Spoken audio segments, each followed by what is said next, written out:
Well, I would like to begin today with a reflection by Mark Miller, who is an associate professor of church music at Drew Theological School and lecturer in the practice of sacred music at Yale, who has a passion for composing and performing music that brings about the beloved community that Christ desires the church to be.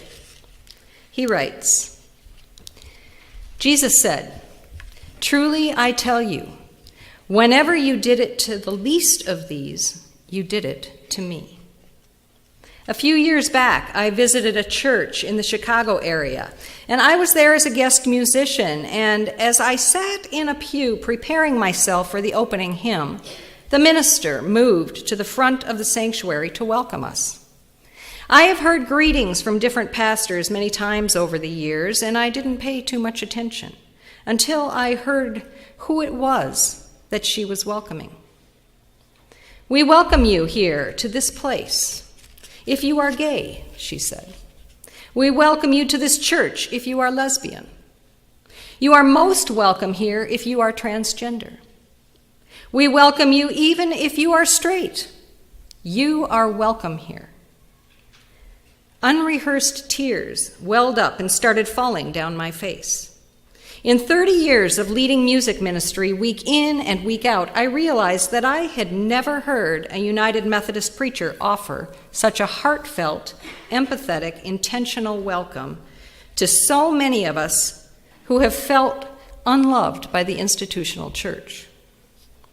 I wonder how many people in our faith communities go through our lives never hearing the words of welcome that stir our hearts and that make us feel as if we belong.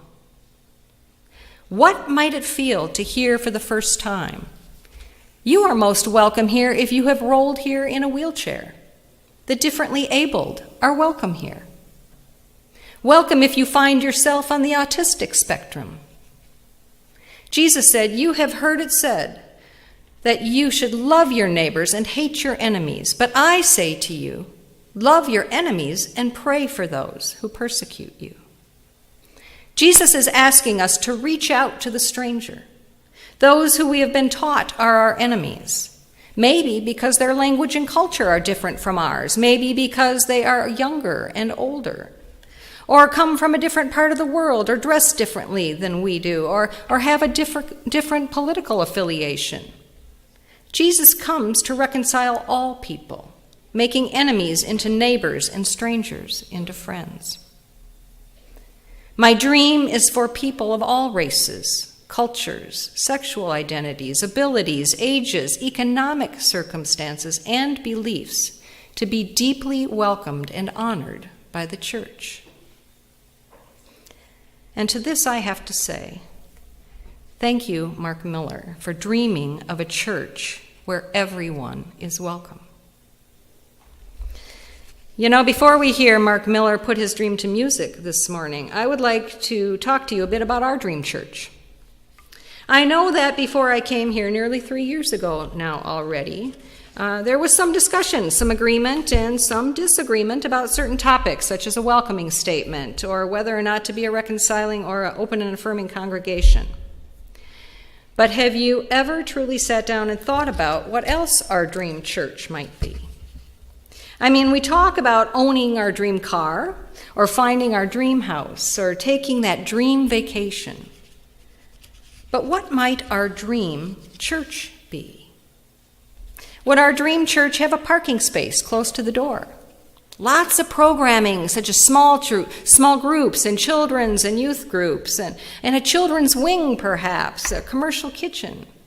And a large choir, individual chairs, cushioned pews, perhaps even recliners like some theaters have. Would it have a sound system to rival the one that's used at the Academy Awards? Would it have a 10-minute sermon? Well, you know, that wouldn't be my dream church. Would it be our perfect church never to ask for money but always have plenty? Or would it be our perfect church not to be any of those things, but simply to be about the people? Might it be a church where people of all races, cultures, sexual identities, abilities, ages, economic circumstances, and beliefs are deeply welcomed and treated as honored guests. Well, that, of course, was the way it began. From the beginning, Jesus practiced radical hospitality. He was known for hanging out with those scorned by religious and respectable society, pronouncing God's blessings upon them and calling such people as his followers. Even in his teaching, it was such people he talked about, placing them at the center of his kingdom values. Prodigal sons welcomed home with parties, and the last and the least welcomed into the kingdom feast. You know, in our scripture reading that Paul read today, often called the parable of the Last Judgment, it was the treatment of such people, even unaware that it was the standard for the entrance into the kingdom. Lord, when was it that we saw you a stranger and welcomed you? And the king will answer them, truly I tell you, just as you did it to one of the least of these who are members of my family, you did it to me. However, as soon as Jesus left the scene, the church began drawing boundaries again, reintroducing those childhood scripts that we talked about a couple of weeks ago of who and who not to welcome. First, they wanted to restrict Christianity to Jews only. I mean, the Apostle Paul basically gave his life to include Gentiles, also known as Greeks or pagans, a story that's told in the book of Acts. There was early on, even as sometimes there is now, a preferential option for the rich, which surfaces in 1 Corinthians and the Epistle of James. In short, from the earliest times until now, the church, fallible human institution that it is, has been busy reconstructing the boundaries that Jesus tore down. Issues with class, free or slave, belief, orthodox or heterodox, or gender, men and women, race, black or white or any other race, and of course sexuality, celibacy or marriage, heterosexual or homosexual.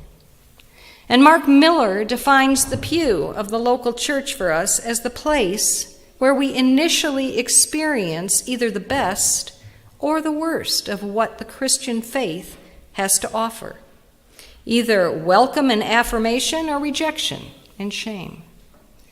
And I have to say that I tend to agree. You know, sadly, my guess is that many of us could share stories of inhospitality rather than of welcome and hospitality experienced in churches. In fact, I am a white female, and I like to think that I'm fairly well-groomed and somewhat respectable, and I have experienced a scarceness of hospitality in churches that I have visited, standing by myself at fellowship hours while others visited their friends, or whispered behind my back. I remember the first time I attended a church where I was hired to work, and I went early that day and sat alone in the sanctuary that held more than 500 people. And I wondered why God would call me to a church as a director of outreach and mission.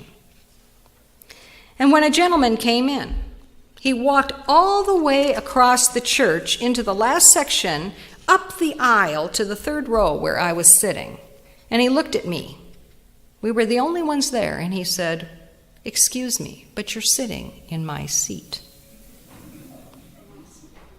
Yes, even I have experienced inhospitality within my own church. I can only imagine what it would be like to be a person of color, or to be gay or lesbian or transgender, to be an addict, recovering or otherwise, to live in an alternative lifestyle, to be differently abled, or even to wear clothes that might not be in the best shape. I've read stories about pastors who've dressed down, disguising themselves as a homeless person, who then visited their own congregation incognito to be treated rudely and shown a seat in the back, or completely ignored. And at the appropriate point in the service, they say the time for the sermon, they unveil themselves and they go forward saying, "Surprise, I was a stranger and you did not welcome me." Okay, so having said this, I also pray that at some point or another we have all had an experience where, regardless of who we are, we have felt genuinely and truly welcomed, perhaps to the point where tears become flowing. Regardless of the surroundings, who wouldn't want such welcome and acceptance to be our dream church, embodying across the centuries the radical hospitality of Jesus, revealing the all-encompassing love of God?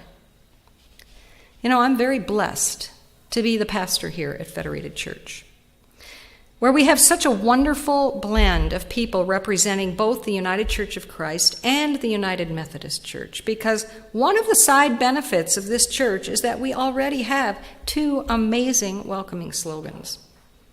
The Methodist Church is open hearts, open minds, and open doors, as well as the UCC churches. Whoever you are and wherever you are on life's journey, you are welcome here. Church, shouldn't we be saying this every single Sunday? Not because we have to or because it's written down in a bulletin or on a screen, but because we mean it, absolutely and without qualification, no matter what. I can only imagine what a self-fulfilling prophecy it might be to spell it out every Sunday, as Mark Miller described. Welcome if you are in a wheelchair or use a walker, however you are differently abled. Welcome to you if you are gay or lesbian or transgendered or straight or whatever your sexual identity. You are welcome. Welcome to you if you are autistic or suffer from a mental illness or ability over which you can't control. Welcome to those of you who struggle with substance abuse and addiction. You are welcome here. Welcome to those of you who are immigrants who don't even speak English. You too are welcome here. This is why I'm so thankful to be a pastor at a congregation like Federated, because Federated is diverse, reflecting how different we all are in ways both visible and invisible. And each Sunday, I get to stand up here and look out at all of you, especially during Holy Communion, and I give thanks to God for our diversity and for every single one of you. You know, there's a Sunday that really stands out in my memory, and it was from a summer about 6 years ago. And we had a really good turnout at the 8:30 service in Big Lake, such that I told the pastor there, Pastor Jim, that I hope we have some guests at the 10:30 service to fill up the chairs, as it was so full early in the service, and the weather was just so nice outside. I don't know if they'll come. Well, to show you that God has a sense of humor, who showed up?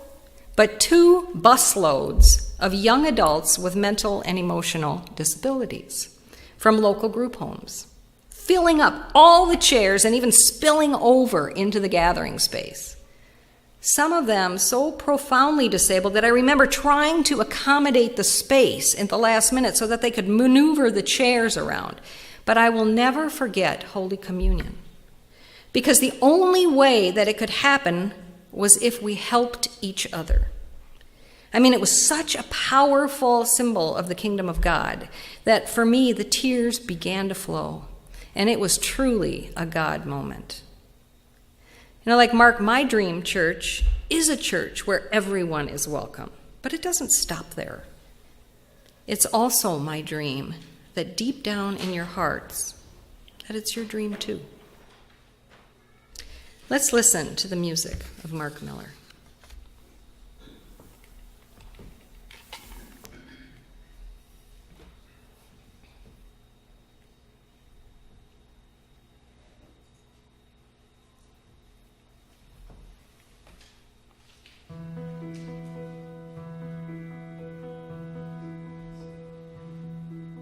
I dream of a church where everyone is welcome. I dream of a place we all can call home. I dream of a world where justice is flowing, with hope and peace growing, and God's will is done.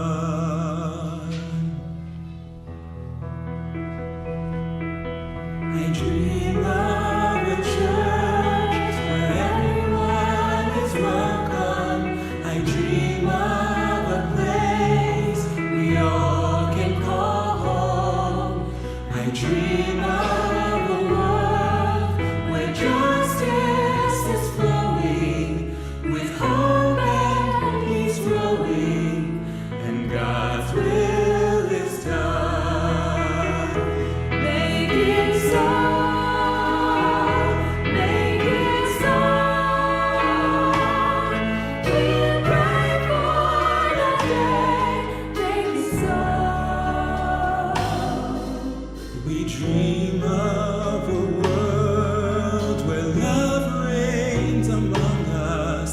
and your will is done. Oh God, make it so.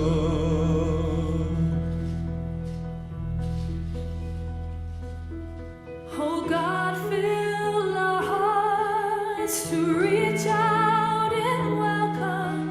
Make us to see your vision once more. Let's dream of a world where our hands are your hands.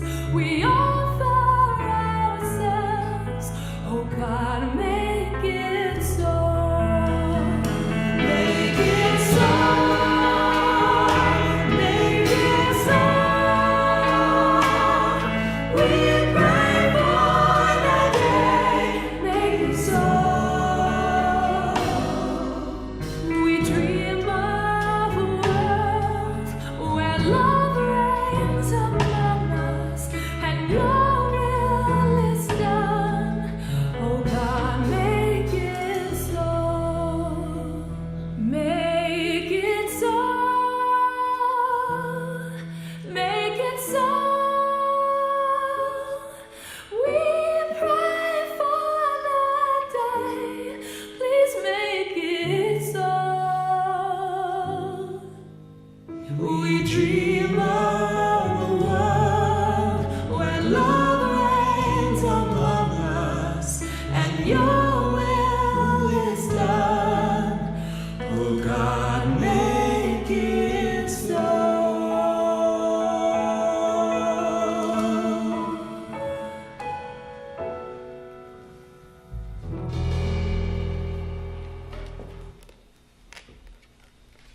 Would you please turn to the people near you and say this to them? I see Christ in you.